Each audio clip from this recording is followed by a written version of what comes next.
स्वागत है आप सभी को मेरा YouTube चैनल वर्सटाइल पो में। आज का ये वीडियो में हम बात करेंगे टीपीएम के बारे में। जनरली जो लोग मैन्युफैक्चरिंग इंडस्ट्री वगैरह में काम करते हैं या काम करना चाहते हैं, उन लोगों को टीपीएम के बारे में जानना बहुत ज़रूरी है।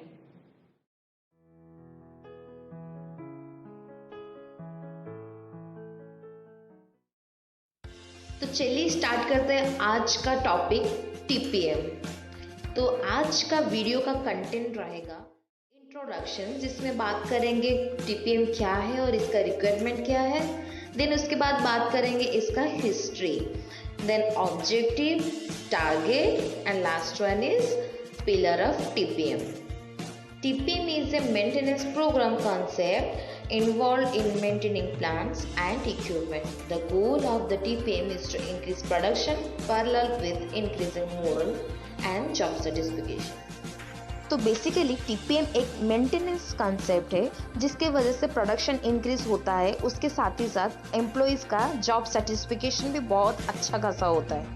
टीपीएम का फुल फॉर्म है टोटल प्रोडक्टिव मेंटेनेंस।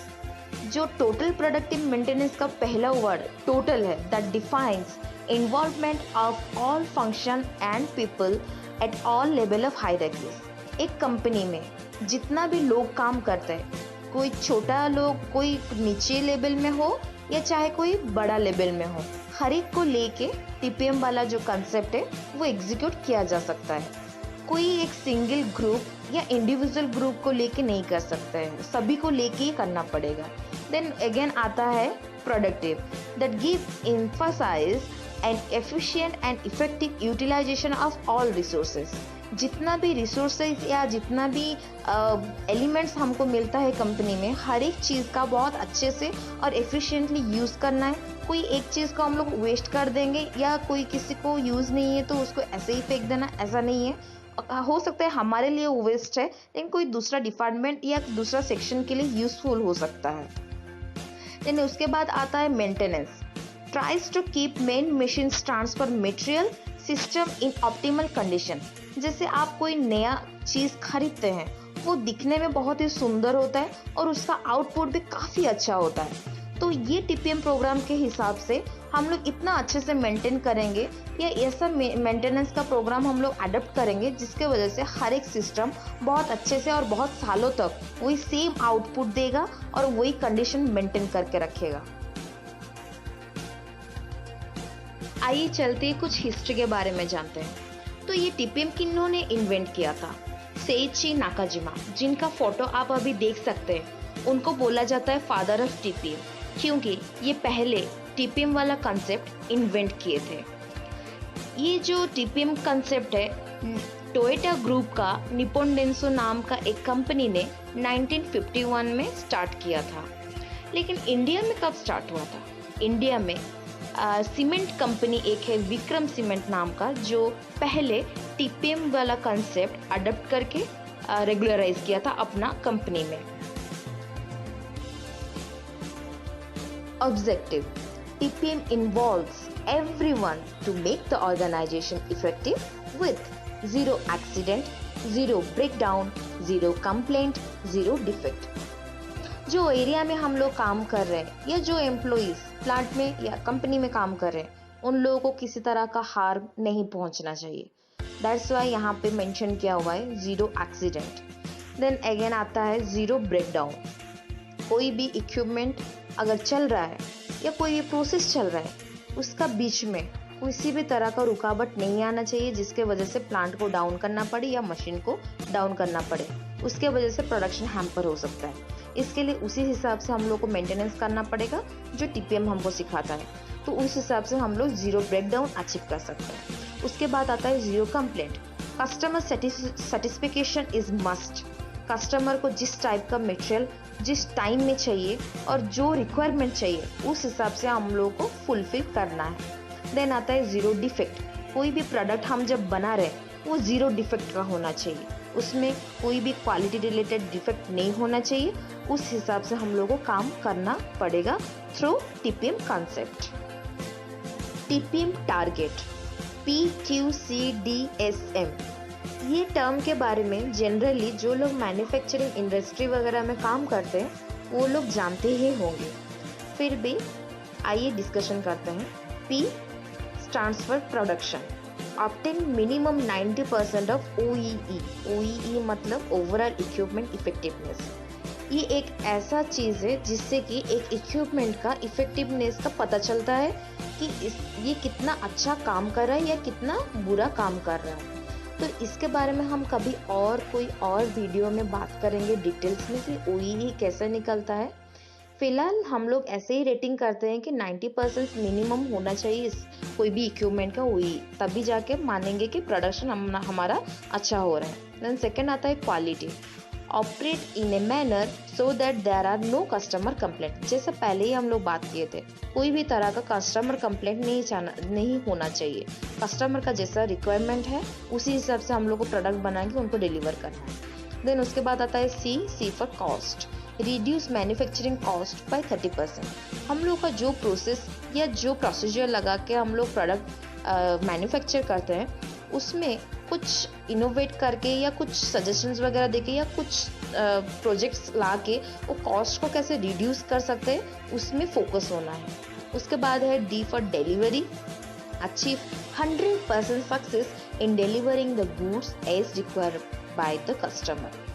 जैसे पहले ही बात कर चुके हैं, कस्टमर को जिस हिसाब से डिलीवरी चाहिए, जो क्वांटिटी में चाहिए, जिस क्वालिटी का चाहिए, उस हिसाब से हम लोगों को प्रोडक्ट डिलीवरी करना है। 100% इसमें 100% सक्सेस हम लोगों को चाहिए। देन उसके बाद आता है सेफ्टी।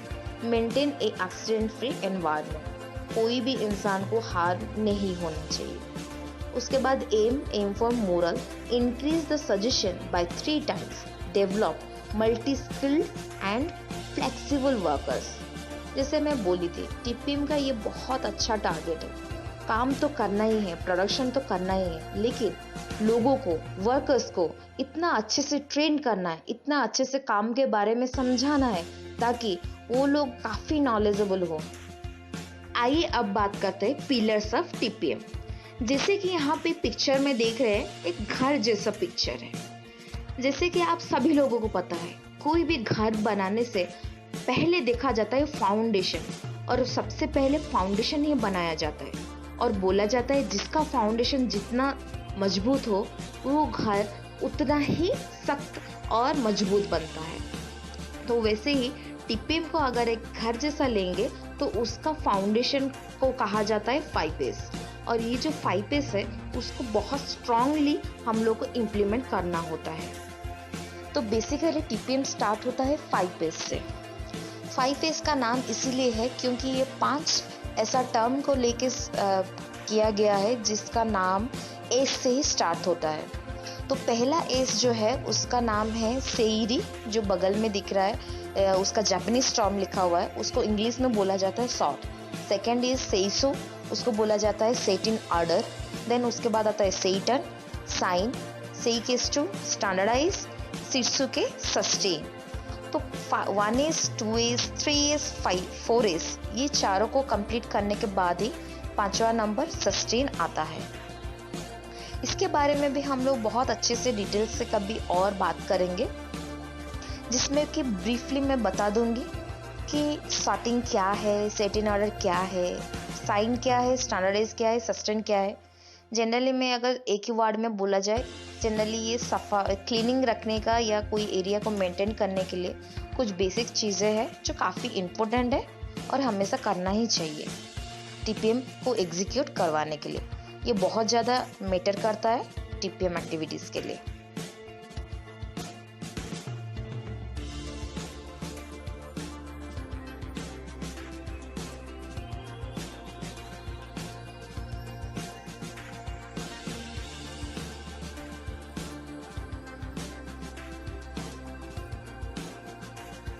अब बात करते हैं पिलर्स के बारे में। जैसे फाउंडेशन अगर 5S है तो उसका पिलर 8 तो है।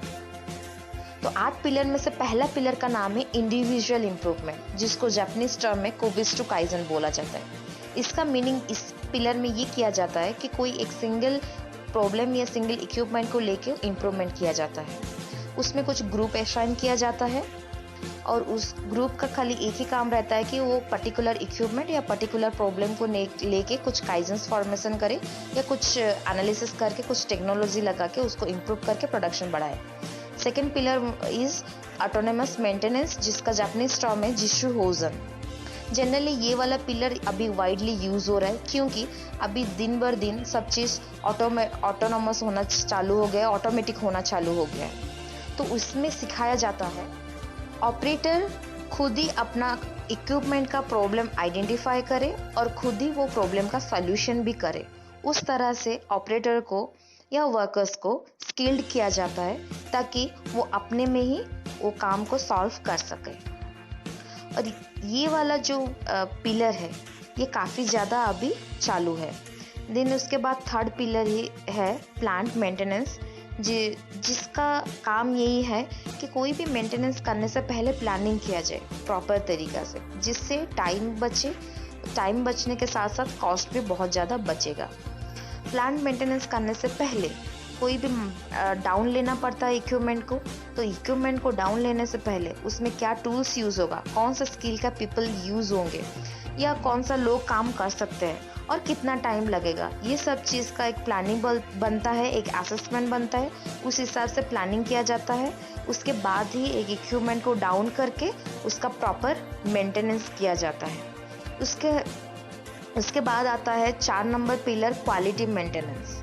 क्वालिटी मेंटेनेंस में जनरली प्रोडक्ट जो हम लोग इन्वेंशन करते हैं या प्रोडक्ट जो हम लोग मैन्युफैक्चर करते हैं उसका क्वालिटी के ऊपर में ज़्यादा फोकस रहता है। वो जो प्रोडक्ट बनता है वो किस क्वालिटी का बन रहा है, कहाँ पे डिफेक्ट हो रहा है, वो डिफेक्ट को कैसे रेक्टिफाई किया जाए, वो प्रोडक्ट निकालने से पहले ही उसका क्वालिटी डिफेक्ट निकाल के उसका सॉल्यूशन कैसे किया जाए, ये चीज़ का ज़्यादा फोकस किया जाता है। And fifth pillar is education and training. जैसे मैं पहले ही बोली थी, टीपीएम का कंसेप्ट में ये एक यूनिकनेस है कि हर एक वर्कर को खुद ही एजुकेट किया जाता है, बहुत ज़्यादा ट्रेनिंग दिया जाता है, जिसके वजह से वर्कर खुद बहुत ज़्यादा नॉलेजेबल हो सकता है। उसके वजह से काफ़ी अच्छा फ़ायदा होता है प्रोडक्शन में। उसके 6 पिलर है डेवलपमेंट मैनेजमेंट। डेवलपमेंट मैनेजमेंट भी उसी तरह से ही काम करता है। कौन सा एरिया में ज़्यादा डेवलपमेंट चाहिए या डॉक्यूमेंट्री कितना इम्प्रूवमेंट चाहिए, सिस्टम को कितना डेवलप किया जा सकता है या कितना ऑटोमाइजेशन किया जा सकता है या जो भी नया टेक्नोलॉजी यूज़ करके उसको डेवलप किया जा सकता है, उसमें फोकस करता है। 7 pillar is safety, health and environment. जैसे कि मैं बोली थी, सेफ्टी में बहुत ध्यान दिया जाता है टीपीएम में। उसके साथ साथ हेल्थ सेफ्टी भी देखा जाता है। लोगों को कोई तरह का हेल्थ इश्यू नहीं होना चाहिए, साथ ही साथ एनवायरनमेंट को भी कोई प्रॉब्लम नहीं होना चाहिए। एनवायरनमेंट कैसे बहुत अच्छे से रहे और एनवायरनमेंट फ्रेंडली काम हो, उस तरफ में ज़्यादा फोकस किया जाता है। उसके बाद आता है ऑफिस टीपीएम। हर एक इंडस्ट्री में कुछ ऑफिस या एडमिनिस्ट्रेटिव एरिया रहता है जहाँ पे ये सपोर्ट करता है कि बहुत ज़्यादा इम्प्रूव करने के लिए या फाइल्स वगैरह को मेंटेन करने के लिए जितना भी डॉक्यूमेंट्री चीज़ें हैं वो चीज़ को बहुत अच्छे से मेंटेन करके रखने के लिए। तो ये 8 पिलर जो है, ये जैसे घर का नींव रहता है वैसे ही घर का नींव रहता है। तो ये 5 एस एंड 8 पिलर को लेके टीपीएम किया जाता है और टोटल टीपीएम का घर ये सभी को लेके ही बनता है। इसमें से कोई एक को हम लोग छोड़ नहीं सकते, हाँ, लेकिन कोई कोई प्लान अपना अपना रिक्वायरमेंट के हिसाब से कौन सा पिलर चाहिए वो चूज करते हैं। आई होप ये वीडियो आप लोगों को अच्छा लगा होगा। Thanks for watching.